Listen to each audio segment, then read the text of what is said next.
রাজভবন অভিযান এই অভিযানের এই পর্বের এই অনুষ্ঠানের সম্মানিত সভাপতি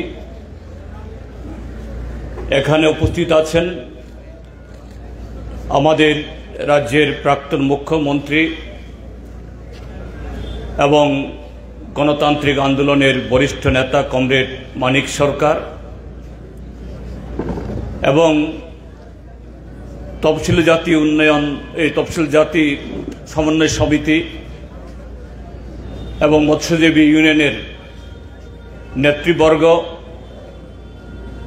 আর আজকে এই 13 দফা ন্যায্য দাবি আদায়ের সংকল্পে আমাদের রাজ্যের বিভিন্ন প্রান্ত থেকে মৎস্যজীবী ভাই ও বোনেরা যারা এই কর্মসূচিতে অংশগ্রহণ করেছেন আপনাদের সকলকে আমি আমাদের রাজ্যের গণতান্ত্রিক আন্দোলনের তরফ থেকে এবং ভারতের কমিউনিস্ট পার্টি মার্ক্সবাদীর পক্ষ থেকেও আন্তরিক শুভেচ্ছা জ্ঞাপন করছি এবং আপনারা এই 13 দফা দাবিতে শুধু মৎস্যজীবী যারা তাদের জীবন জীবিকা সংক্রান্ত না, তার বাইরেও আমাদের রাজ্যের 44 লক্ষ মানুষ নানাভাবে বর্তমান এই রাজ্য সরকারের ভুল নীতির কারণে নানাভাবে তারা আজকে জর্জরিত, সেই দাবিগুলোও এখানে রেখেছেন।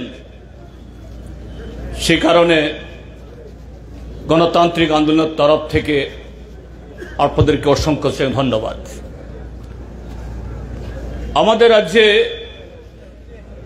মৎস্যজীবী কারা, যারা মাছ ধরেন, মাছ চাষ করেন তথা উৎপাদন করেন, বাজারে নিয়ে মাছ বিক্রি করেন, এই জাতীয় সম্পূর্ণভাবে মৎস্য কেন্দ্রিক পরিবার হয়তো বা 50-60 হাজার, কিন্তু তার বাইরেও আরেকটা অংশ আছেন তারা নিজেরা হয়তোবা মাছ ধরেন না, মাছ বিক্রি করেন না, কিন্তু মাছ উৎপাদনে অংশগ্রহণ করেন। তাদের কাছ থেকে তাদের জলাশয় বা পুকুর থেকে মাছ ধরে মৎস্যজীবীরা তারা তাদের জীবিকা নির্বাহ করেন। আরেকটা অংশ আছেন তারা কোনো স্থায়ী বাজারে বা বিভিন্ন জায়গাতে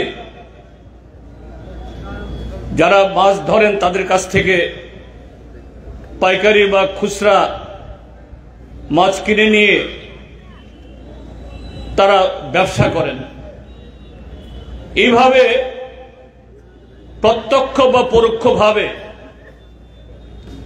মাছকে কেন্দ্র করে এ রাজ্যে প্রায় 1.5 লক্ষাধিক পরিবার তাদের জীবন জীবিকা সেখানে চলছে। কাজেই আমাদের রাজ্যের ক্ষেত্রেতে মৎস্য চাষ এবং মাছকে নিয়ে জীবন জীবিকা আমাদের জনসংখ্যার একটা বিশাল অংশের মানুষ তার সাথে যুক্ত। আমাদের শুধু ত্রিপুরা না,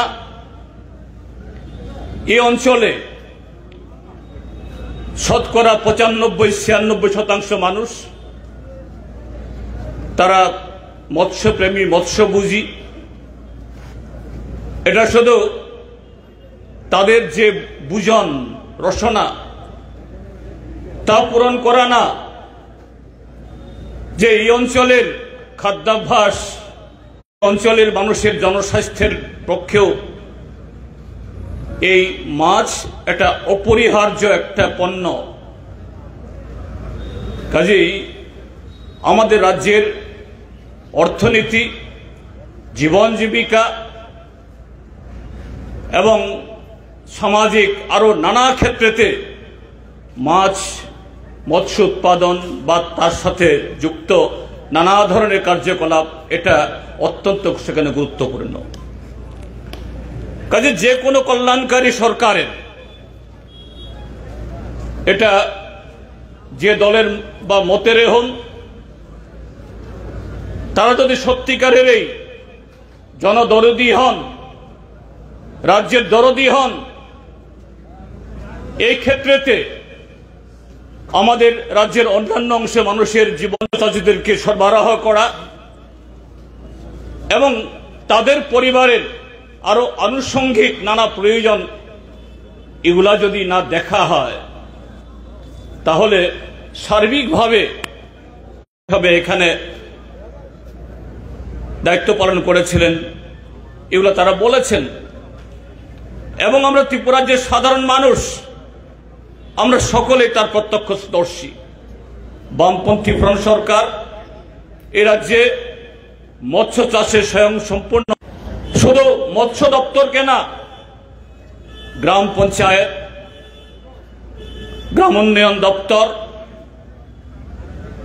এই বন দপ্তর, অর্থাৎ যারা জলাশয় তৈরি করতে পারেন, জলাশয় রক্ষণাবেক্ষণ করতে পারেন,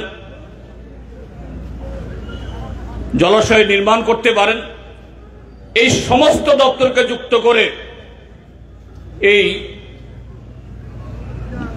মাছ চাহিদা আমাদের তার চাহিদা পূরণে লক্ষ্য অর্জনের জন্য একটা সুনির্দিষ্ট কর্মসূচি নিয়ে গিয়েছিল। এবং এই ক্ষেত্রেতে দারুণভাবে এ রাজ্য এগিয়ে গিয়েছিল। সারা দেশের মধ্যেও ভারত সরকার, তৎকালীন বামপন্থী ফ্রন্ট সরকার এই উদ্যোগগুলোকে ভূয়সী প্রশংসা করেছিলেন। হ্যাঁ, এটা নিশ্চয়ই আমরা স্বীকার করি, সেই সময়েতে আমাদের ত্রিপুরা যে তিন দিকে বাংলাদেশ ঘেরা, অতীতে যেমন বাংলাদেশ থেকে মাছের আমদানি হতো, তখনও কিছু কিছু হতো না তা নয়, কিন্তু এটা অন্যান্য মিষ্টি জলের মাছের পরিবর্তে যেহেতু সামুদ্রিক মাছ, ইলিশ বিশেষ করে আমাদের সকলেরই পছন্দ, ইলিশ বাদে অন্যান্য মিষ্টি জলের মাছ আমদানি করা, এটা বাংলাদেশ থেকে হোক বা পশ্চিম বাংলা থেকে এটা প্রায় কমে এসেছিল। এটা এই সর্বাত্মক এবং বহুমুখী পরিপ্রেক্ষিত পরিকল্পনাতে সেই জায়গাতে গ্রাম পঞ্চায়েত, জনগণের অংশগ্রহণ এবং বিভিন্ন দপ্তরের সমন্বয়ে একটা উদ্যোগ গ্রহণ করার ফলে এবং সেই জায়গায় এ রাজ্যের মধ্যে ছোট খাটো বড় খাল, বিল, পুকুর যেগুলো সরকারি উদ্যোগে যেগুলো এমনিই পড়ে থাকতো বা সেরকম উৎপাদন হতো না, সেগুলোকে কেন্দ্র করেও এখানে অসংখ্য যে এই সমবায় সমিতি গড়ে উঠেছিল। বামপন্থী ফ্রন্ট সরকার সেই সমবায় সমিতিগুলো, মৎস্য চাষের সমবায় সমিতি, এদের হাতে তুলে দিয়ে এবং আরো নানাভাবে সহযোগিতা করে শুধু মাছ উৎপাদন বা তার চাহিদা পূরণ শুধু তা না, এ রাজ্যের কর্মসংস্থানের ক্ষেত্রেতে, জীবন জীবিকা তার আরো সম্প্রসারণের ক্ষেত্রেতে একটা বলিষ্ঠ উদ্যোগ গ্রহণ করেছিল। গণতান্ত্রিক দেশে 5 বছর অন্তর ভোট হয়, জনগণের ভোটে যে দল সংখ্যাগরিষ্ঠতা পান তারা ক্ষমতায় আসেন। এখানেও এসছে ত্রিপুরার যে ভারতীয় জনতা পার্টির নেতৃত্বে প্রথম দিকে জনতা দল এবং এই জনতা পার্টি, বিজেপি এবং আইপিএফটির জোট সরকার, এবং বর্তমানে আরো একটা দল যুক্ত হয়েছে ত্রিপুরা মথা 3 দলীয় সরকার। তারা বলেন শুধু 3 দলীয় সরকার না, এই সরকার ডাবল ইঞ্জিন বা ট্রিপল ইঞ্জিনের সরকার। দিল্লি সরকারকেও তারা মনে করেন এই সরকারের অবশ্যই দিল্লি আমাদের ভারতবর্ষের যে যুক্তরাষ্ট্র ব্যবস্থার মধ্যে আমাদের কেন্দ্রীয় সরকার সর্বকালেই দিল্লির সহযোগিতা রাজ্যগুলোকে প্রয়োজন, এই রাজ্যেরও প্রয়োজন আরো বিশেষ করে। কাজে সেই জায়গায় বামপন্থী ফ্রন্ট সরকার যে সমস্ত ব্যতিক্রমী বহুমুখী উদ্যোগগুলো গ্রহণ করেছিল, ত্রিপুরাজ্যে বিজেপির নেতৃত্বে সরকার তৈরি হলে পরে এগুলো সব দিক থেকে ডাবল হবে, রিডাবল হবে, উৎপাদনে, বন্টনে, মানুষের প্রাপ্যতায়, তার সাথে কর্মসংস্থান, আয় বৃদ্ধি, সমস্ত ক্ষেত্রেতে। কিন্তু আজকে অভিজ্ঞতা সম্পূর্ণ বিপরীত। আজকে এখানে যারা মৎস্যজীবীরা, তাদের দাবি দাওয়া সম্পর্কে আলোচনা হচ্ছে। কাজে শুধু আজকে তাদের জীবন জীবিকায় আজকে আক্রান্ত না, সংকটাপন্ন না, এই ত্রিপুরাজ্যের মধ্যে সমস্ত অংশের মানুষ, কৃষক, রাবার উৎপাদক, দিনমজুর বা মোটর শ্রমিক, এর সাথে যারা এই কৃষি শ্রমিক, সমস্ত অংশের মানুষের জীবন জীবিকা আজকে আক্রান্ত। অথচ তাদের প্রতিশ্রুতি ছিল ডাবল ইঞ্জিনের সরকার হলে পরে, ট্রিপল ইঞ্জিনের সরকার হলে পরে দিল্লি থেকে অফুরন্ত টাকা আসবে, সবকিছু ডাবল ট্রিপল হবে। কিন্তু আজকে এই 7.5 বছরে এটা যেন একটা মরীচিকা, একটা মরুভূমি তৈরি হয়েছে এই রাজ্যের কৃষকদের সামনে, ক্ষেত মজুরদের সামনে, জুমিয়াদের সামনে, মৎস্যজীবীদের সামনে, রাবার চাষীদের সামনে, তার সাথে শিক্ষিত, অর্ধশিক্ষিত, বেকার যুবক সবার সামনে। কেন এগুলো? কেননা এই দল ভারতীয় জনতা পার্টি ভারতবর্ষের সে স্বাধীনতা সংগ্রামে তাদের যেমন কোন অংশগ্রহণ ছিল না, তারা তখন ব্রিটিশদের দালালি করেছে। কেন আমাদের পূর্বপুরুষরা স্বাধীনতার জন্য লড়াই করেছে? ব্রিটিশদের গুলি খেয়েছে, ফাঁসিতে ঝুলেছেন। স্বাধীন ভারতবর্ষে এদেশের কৃষি নির্ভর জনসংখ্যা তখন যেমন 60-70%, আজকেও স্বাধীনতার 76-77 বছর বাদেও। কাজেই দেশ স্বাধীন হলে পরে এই ব্রিটিশরা এই কৃষি বা তার আনুষঙ্গিক এর সাথে যুক্ত মানুষের কথা ভাবেননি। স্বাধীন সরকার তারা তাদের জীবন জীবিকার কথা এবং আমাদের দেশের অর্থনীতিকে সেরকম ভাবে গড়ে তোলার কথা ভাববেন। সেই স্বাধীনতা আন্দোলনে ব্রিটিশরা, এই বিজেপি উদাসীন ছিল। মানে তৎকালীন সময়তে আরএসএস এখনো তাদের যারা পরিচালনা করে, আজকে স্বাধীনতা 76-77 বাদে যখন এই বিজেপি তারা নানা কৌশলে, নানা কায়দায় আজকে ক্ষমতা দখল করলো, আজকেও সে উদাসীনতা। শুধু যখন নির্বাচন আসে মানুষকে ঠকানোর জন্য, ভোট নেওয়ার জন্য, ক্ষমতা দখল করার জন্য মুখরোচক নানা স্লোগান তুলে এই রাজ্য তুলেছিল। 200 দিন রেগার কাজ হবে 100 দিনের জায়গাতে, 170 টাকা মজুরির জায়গায় 340 টাকা হবে। এই রাজ্য বলেছিল বেকার যুবকদেরকে প্রথম বছরেই, প্রথম মন্ত্রিসভার মিটিংয়েই 50,000 চাকরির অফারের ব্যবস্থা করা হবে। আর প্রথম 5 বছরেই 7 লক্ষ চাকরির ব্যবস্থা করা হবে। আজকে 7.5 বছর হয়েছে বা বেশি সময় হয়েছে। কৃষকদের আয় দ্বিগুণ হবে। আর এরকম মৎস্যজীবী থেকে শুরু করে সমস্ত জীবিকা মানুষের তাদের আয় দ্বিগুণ, তিনগুণ, চারগুণ হবে। কিন্তু আজকে অভিজ্ঞতা সম্পূর্ণ বিপরীত। আমাদের মৎস্যজীবী ইউনিয়ন নেতারা বলেছেন জলাশয়গুলোর অবস্থা কি? জলাশয়গুলো তো উবিয়ে যায়নি। প্রকৃত সমবায় সমিতি যারা এই জলাশয়গুলো পরিচালনা করতেন, মাছ চাষ করে যারা জীবন জীবিকা রক্ষা করতেন, বাজারে মাছের যোগান দিতেন, তাদেরকে হটিয়ে বা অন্যায়ভাবে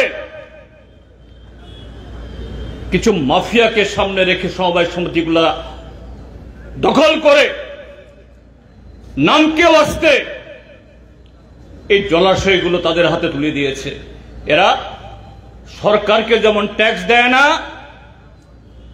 বাজারেও সস্তায় মাছের যোগানের ব্যবস্থা তারা করে না। ঠিক তেমনি রাজ্য সরকারের মৎস্য দপ্তর আছে।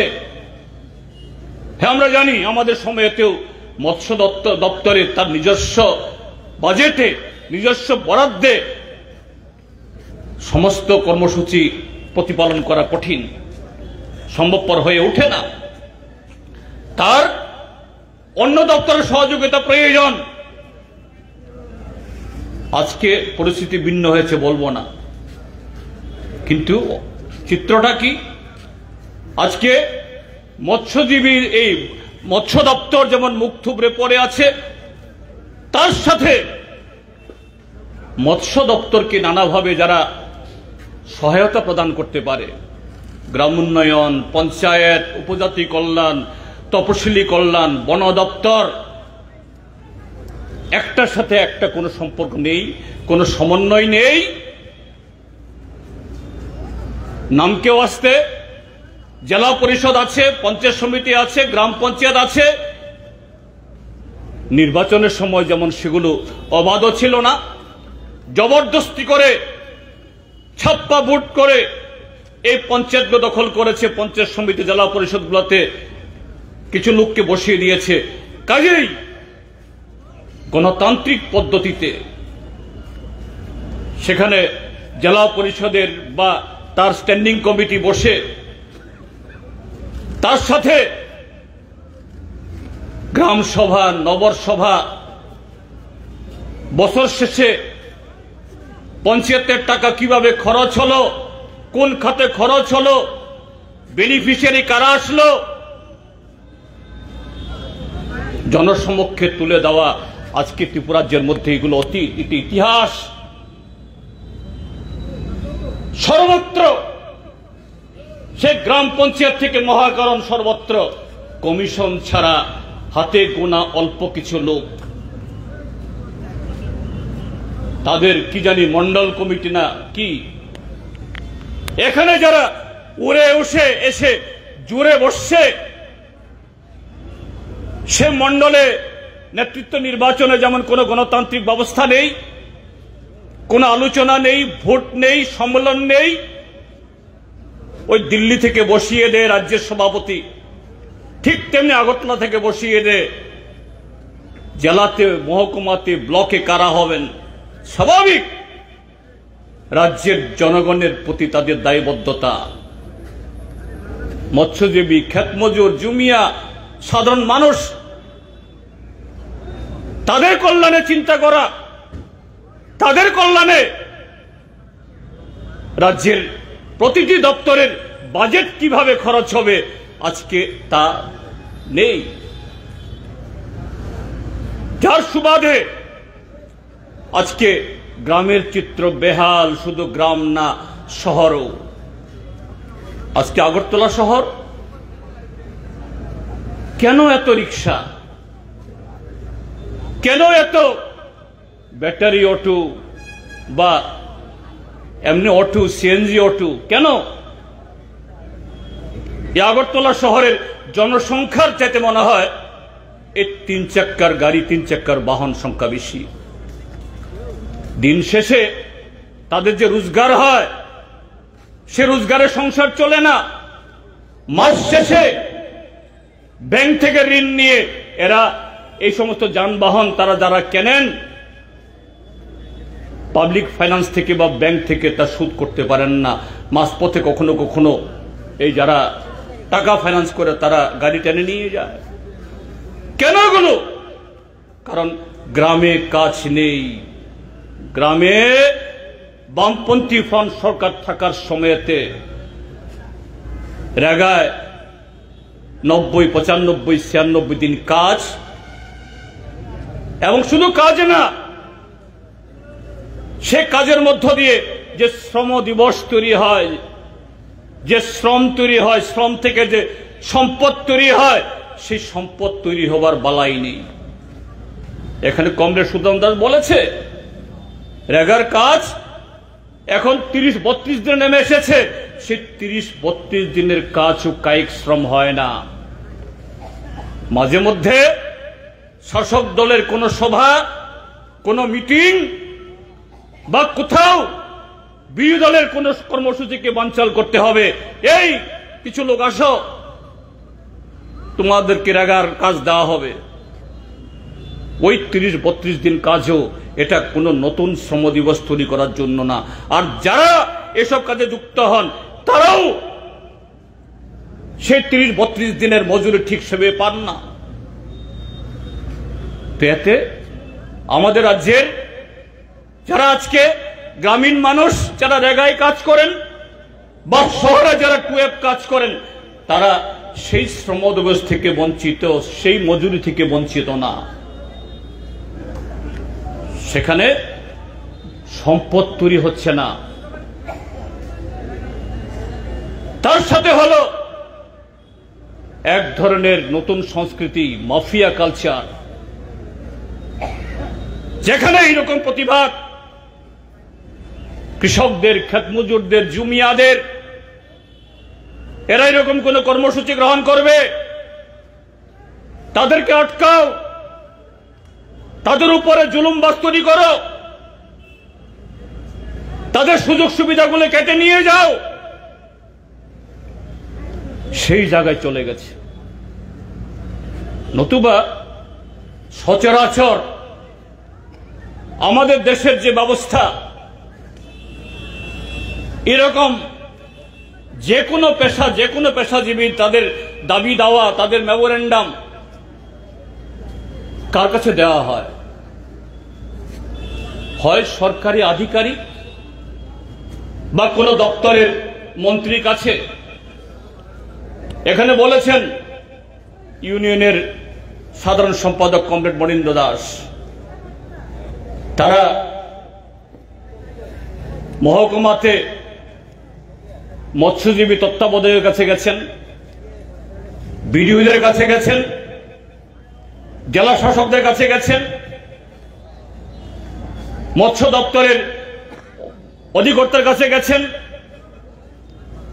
মন্ত্রিত্ব সময় নেই কথা শোনার, কিন্তু কোথাও গিয়ে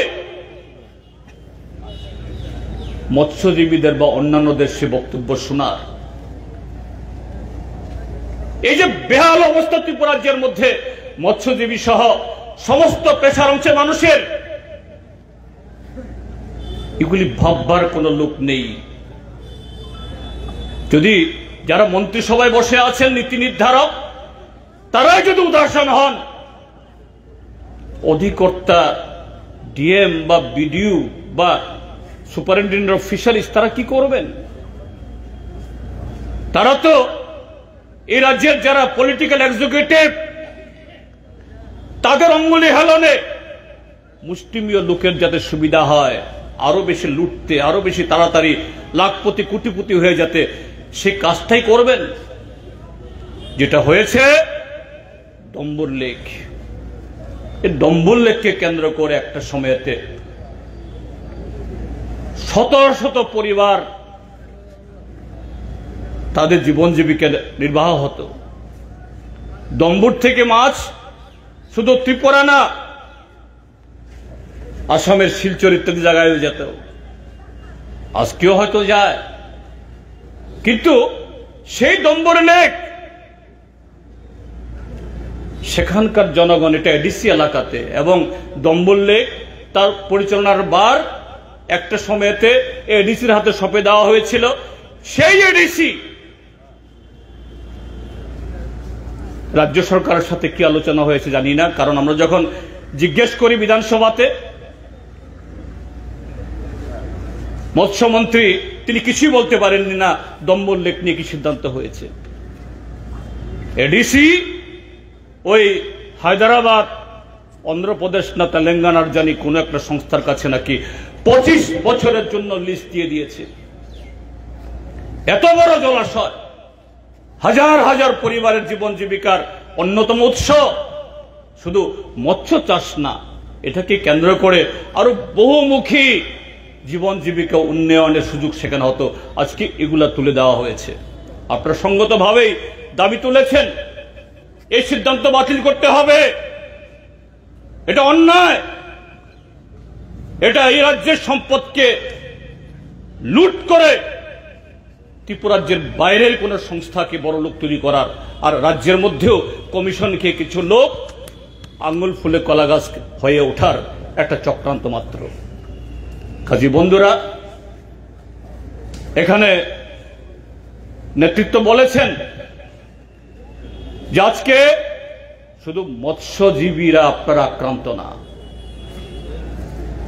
যারা মাছ ধরে জীবিকা নির্বাহ করেন, মাছ চাষ করে জীবিকা নির্বাহ করেন, মাছ বিক্রি করে জীবিকা নির্বাহ করেন, শুধু আপনারা আক্রান্ত না, এই রাজ্যের সমস্ত অংশের মানুষ আক্রান্ত, সমস্ত জীবিকা সমস্ত পেশার মানুষ আক্রান্ত, এমনকি শিক্ষক কর্মচারী বা আমাদের আরক্ষা দপ্তরের ভাই বোন তারাও, তাদের গণতান্ত্রিক অধিকার আক্রান্ত, সংকুচিত। গণতান্ত্রিক ভাবে সরকারের কাছে তাদের বক্তব্য তোলার সুযোগ নেই। আর যদি কেউ তাদের ভুল ধরেন, তাদের অধিকারের কথা বলেন, তাদের উপর আক্রমণ নেমে আসে, তার কোনো বিচার হয় না। গত 7.5 বছর এই ত্রিপুরাজ্যের মধ্যে মানুষ সে বিচার থেকে, তার সাংবিধানিক অধিকার এটা ভোগ করার দিক থেকে তারা কুণ্ঠাস অবস্থায়। সেই জায়গায় আমাদের হাতে এর থেকে মুখ বেরিয়ে আসার, মুক্ত হওয়ার একটাই অস্ত্র, আমাদের এই গণতান্ত্রিক আন্দোলনকে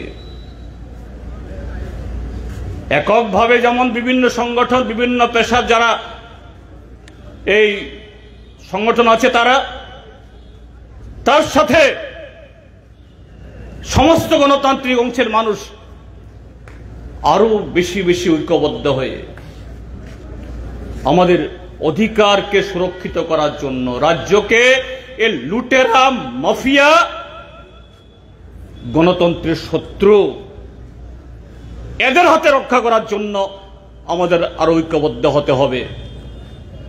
এই আহ্বান আপনারাও দিয়েছেন, আমিও আপনাদের এই আহ্বানকে আরো দ্বিগুণ ভাবে সমর্থন জানিয়ে আগামী দিন এই রাজ্যে গণতান্ত্রিক আন্দোলনকে আরো দুর্নিবার করার জন্য আহ্বান রেখে আপনাদের আজকের আন্দোলনকে আন্তরিকভাবে সমর্থন জানিয়ে, সংহতি জানিয়ে আমার বক্তব্য শেষ করছি।